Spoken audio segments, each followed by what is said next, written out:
Hare Krishna,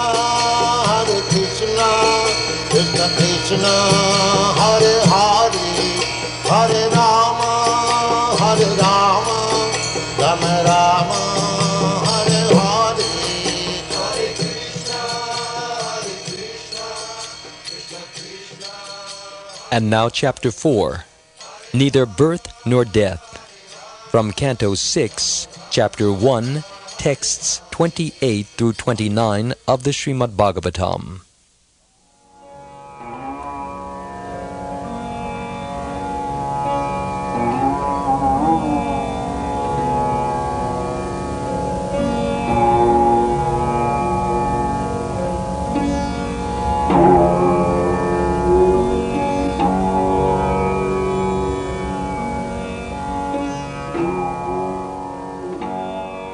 Shukdev Goswami continued, Ajamil then saw 3 awkward persons with deformed bodily features, fierce twisted faces, and hair standing erect on their bodies. With ropes in their hands, they had come to take him away to the abode of Yamaraj. When he saw them, he was extremely bewildered, and because of attachment to his child, who was playing nearby, Ajamil began to call him loudly by his name. Thus, with tears in his eyes, he somehow or other chanted the holy name of Narayan.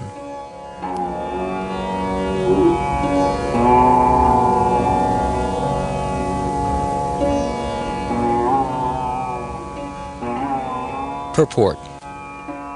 At the time of death, people become very anxious to save themselves, especially those who have been sinful. Of course, the soul itself is not subject to death. Nahanyate hanyamane sharire. But leaving the present body and entering into another body is very painful. At death, the living entity can no longer bear to remain in his present body. The pain is so acute. Sometimes when a person's life becomes too painful, he commits suicide. But suicide is a sin punishable by the laws of karma. When Ajamil was dying, he saw 3 ferocious and very frightening persons with ropes in their hands, unruly hair on their heads, and bodily hair like bristles. These assistants of Yamaraj, the Yamadutas, had come to drag Ajamil out of his body and take him to the court of Yamaraj. Sometimes a dying man cries out in fear when he sees the Yamadutas. Ajamil too became very fearful.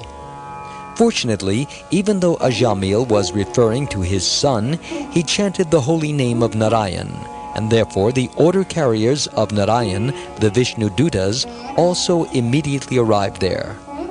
Because Ajamil was extremely afraid of the ropes of Yamaraj, he chanted the Lord's name with tearful eyes. Actually, however, he never meant to chant the holy name of Narayan. He meant to call his son. One may ask, the devotees die, and the non-devotees also die.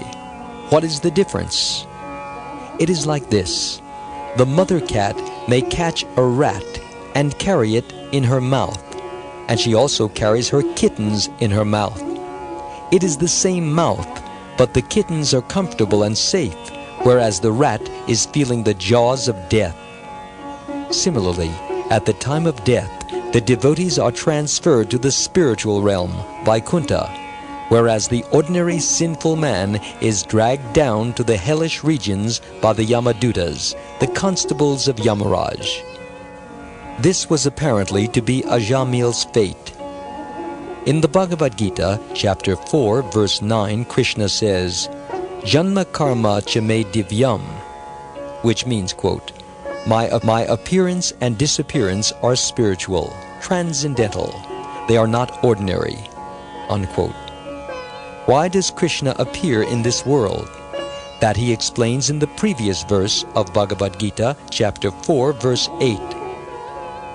Paritranaya sadunam, vinashaya cha dushkritam, dharma samstapanartaya, sambhavami yuge yuge, which means, quote, to deliver the pious and annihilate the miscreants, as well as to re-establish the principles of religion, I appear millennium after millennium."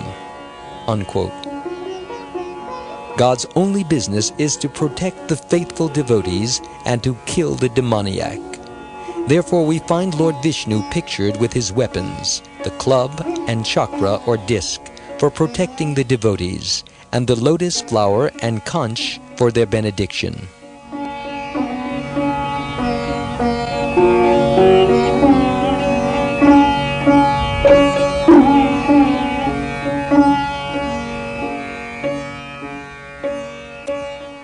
Similarly transcendental are the appearance and disappearance of Krishna's devotees, who are sent to this material world to preach the glories of the Lord. According to the principles of Vaishnavism, both the appearance and the disappearance of such Vaishnavas, or devotees of Vishnu or Krishna, are all auspicious. Therefore, we hold festivals in their honor on the anniversaries of both days. Actually, even ordinary living entities never take birth or die, what to speak of Krishna and his devotees. Sometimes atheistic men say God is dead. They do not know that even the smallest living entity does not die. So how can God be dead? Atheists are described in the Bhagavad Gita as mudhas, or foolish rascals. They have no knowledge but pose themselves as learned men and mutter something that is good neither for them nor for the public. Because somehow or other Ajamil became absorbed in thinking of Narayan or Krishna at the time of death, he immediately became eligible for liberation, even though he had acted sinfully throughout his entire life. One can think of Krishna in any capacity. The gopis, Krishna's cowherd girlfriends, were absorbed in thinking of Krishna out of what appeared to be lusty desire. Shishupal became absorbed in thinking of Krishna out of anger, and Kamsa incessantly thought of Krishna out of fear. Kamsa and Shishupal were demons, but because they thought of the Supreme Personality of Godhead throughout their lives, and at the time of death, they were granted liberation by Krishna himself.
Of course, it is best if one thinks of Krishna favorably.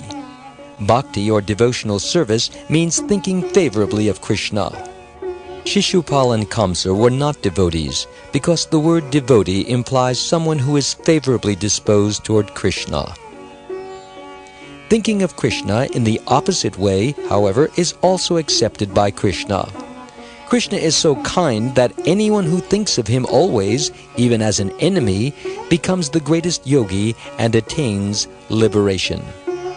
Thus, the results of yogic performances and austerities were achieved even by such inimical personalities as Kamsa and Shishupal. In the impersonal Brahman effulgence, or Brahmajyoti, we find not only the highest learned scholars, or jnanis, who have struggled to attain Brahman, but also those persons who constantly think of Krishna in enmity. They also enter into that spiritual effulgence. Thus, the destination achieved by the jnanis is also achieved by the enemies of Krishna. This, however, is not very desirable.